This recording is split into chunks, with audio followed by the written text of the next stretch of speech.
Recent revelations from the Paradise Papers have shed light on investments and investment tools used by Duke University's endowment. The New York Times reported that as recently as 2015, Duke owned shares in Ferrous Resources, an iron mining company in Brazil.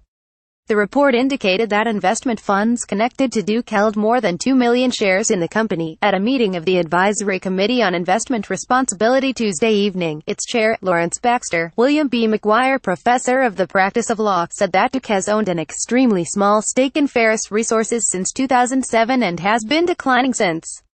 According to the New York Times report, Duke is also one of many universities using so-called offshore blocker corporations as part of its investment practices to avoid paying taxes on certain investments. Ferrous Resources is involved in mining operations in Minas Gerais, a state known for its iron ore mining in Brazil.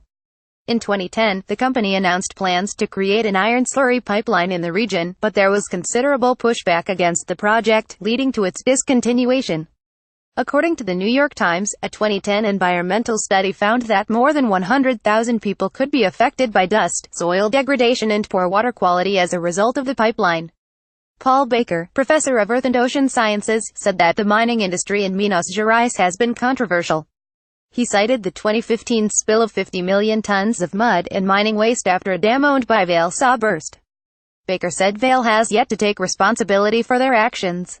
It is a disaster prompted by economic activity but of a magnitude equivalent to those disasters created by forces of nature, said Isabella Teixeira, Brazilian Minister of the Environment. At the time, the incident killed at least 12 and injured at least 75, and the residue that leaked from the pipeline contained toxic heavy metals and chemicals such as arsenic and mercury. Alexander Fath, professor of public policy, economics and environment, pointed to a 2017 article discussing the dangers of mining in the Brazilian Amazon.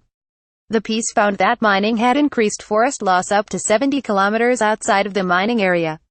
The total amount of deforestation it found due to mining in the area was 11,670 square kilometers between 2005 and 2015, which the study says represented 9% of all forest loss in the Amazon during that interval. Baker said that he did not necessarily think there was any ethical problem with Duke being invested in Ferrous, so long as the company does not have a particularly egregious track record. To me, we use iron. We use every element on the periodic table and I don't have a problem with investing in the companies that get them out of the ground, he said. We should invest in companies with a terrible track record, but that doesn't seem the case here. It seems they came out of the blue. What are blocker corporations? Nonprofits often use blocker corporations to avoid paying taxes on certain investments, said Holland West, founder, manager and principal at strategic services firm Topsail Insights, who has created several blocker corporations as an attorney. Nonprofits' endowments are typically tax-exempt. However, they can be taxed on what is known as unrelated business taxable income when they invest in a hedge fund or private equity firm that borrows money for its investments, but corporations are not pass-through entities, West said. A nonprofit can invest in a blocker corporation, which then either invests in stocks directly or in another hedge fund. The corporation pays the tax, not the investor. The best way for a university to invest in a hedge fund is to invest indirectly, through a corporation that invests in the hedge fund, wrote Richard Schmalbeck, Simpson Thacker and Bartlett, professor of law, in an email. That way, the debt incurred by the hedge fund is not attributed to the university, because the interposition of the corporation blocks the attribution of the debt. Schmalbeck noted that such blocker corporations are usually found in tax havens, countries where no or very little corporate tax is owed. He emphasized that the Internal Revenue Service has upheld the use of these practices.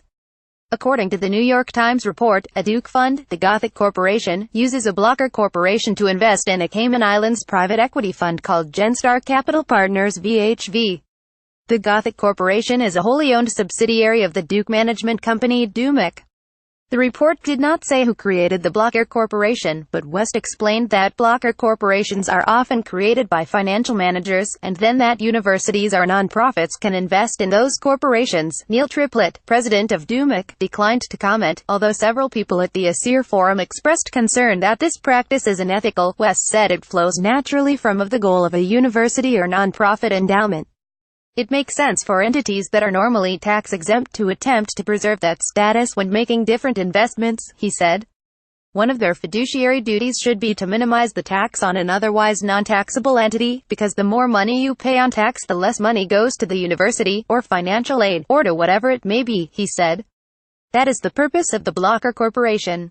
Baxter and other ASER members shared similar beliefs about the use of such arrangements. Michael Schoenfeld, Vice President for Public Affairs and Government Relations, told the Chronicle that the university is not parking money overseas. The endowment is a perpetual fund that the university draws from annually.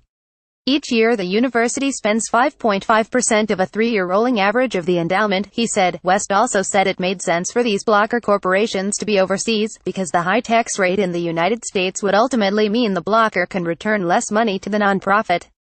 Schmalbach noted that some of the fault for this practice can be attributed to Congress.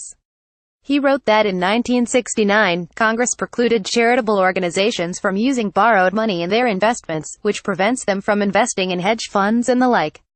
This was originally intended to prevent nonprofits from essentially renting out their tax-exempt status to private firms, but whereas hedge funds don't usually face a corporate income tax in the first place, the rules mean a university must use a blocker corporation to invest in a hedge fund without the tax burden. I think the best way of thinking of this is that the rules are overly restrictive when it comes to alternative investments like hedge funds and private equity funds, but at the same time they have this easy avoidance maneuver, he said.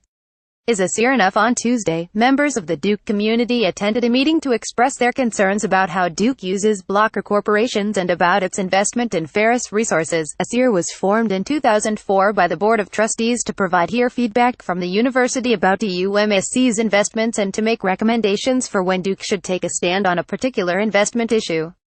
In the past, they have encouraged divestment from companies that do business in Darfur and have heard concerns about conflict minerals and fossil fuels. The committee is composed of faculty, administrators and student representatives from Duke Student Government and the Graduate and Professional Student Council. Members sign a non-disclosure agreement with DUMC to have access to information about the university's direct investments. The committee generally reviews DUMSC's portfolio once per year and can request information about specific holdings as concerns arise, Baxter explained. The committee also receives a list of controversial investments the university holds from DUMC. We heard about this as recently as Baxter said, referencing the use of blocker corporations. Baxter noted that Ferrous Resources was not necessarily bad, but that it was worth studying further. The one thing that worries me is that the mining issue starts looking a lot like conflict minerals, he said. We need to learn more about that. I'd never heard of Ferrous Resources until that article, so we need to know what is it. Is it something that is effective? Is it something that if we withdraw from it the miners lose their jobs, or is it so iniquitous? I just don't know. Sophomore Gino Nuzzolillo attended the ASER meeting and was surprised by the committee's response. So the committee that's supposed to be advising the Board of Trustees and DUMC on investment responsibility did not know about Duke's investment in Ferrous Resources until 6 days ago, he asked. ASER can only see what's in the university's direct holdings, which comprise a small part of the total endowment, Baxter and Schoenfeld indicated. Much of the rest is in managed funds, or what Schoenfeld called funds of funds. It might not be easy for DUMC to know where all the university's indirect investments, for example, through blocker corporations, are at every given moment, Baxter said. This is true given how frequently investment positions can change, but Baxter said DUMC might have the right to ask the blocker corporation or other indirect investment vehicle about their holdings. Based on his work on blocker corporations, West said that the nonprofit or university likely receives a sectoral breakdown of stocks from the blocker corporation at specified intervals. This does not mean, however, that the blocker corporation would give the university a list of its specific holdings, he said. He also explained that it is theoretically possible for a university to not know they have a stake in a company, even though their policy might prevent them from directly investing in that company. I'm sure there are situations where the investment manager gives limited reports, he said.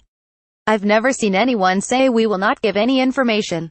A university could also look at the blocker corporation's investment thesis to decide whether to invest in the first place. Jim Cox, Brainerd Curry Professor of Law and ACIR's former chair, wrote in an email that DUMC takes allocating its funds seriously in order to have a crisp understanding of where it is invested.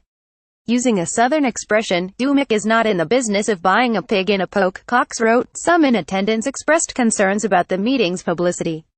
Although Baxter said the forum had been scheduled several months in advance, an email announcing the forum only went out to members of the university community Tuesday morning. This was not publicized well, Nuzzolillo said.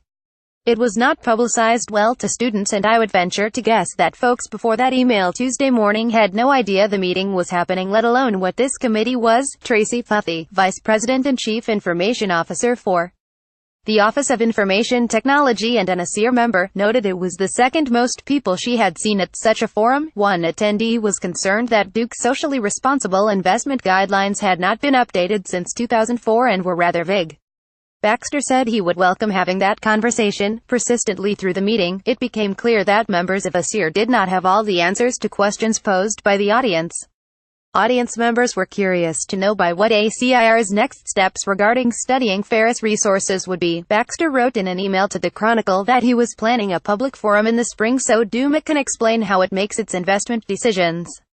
He also called for members of the university community to submit reason and fact-based memos that can be considered and discussed by ASER, and said they may consider adding a comment feature to the website. Editors note this article was updated at 10:35 a.m. to include Cox's comments.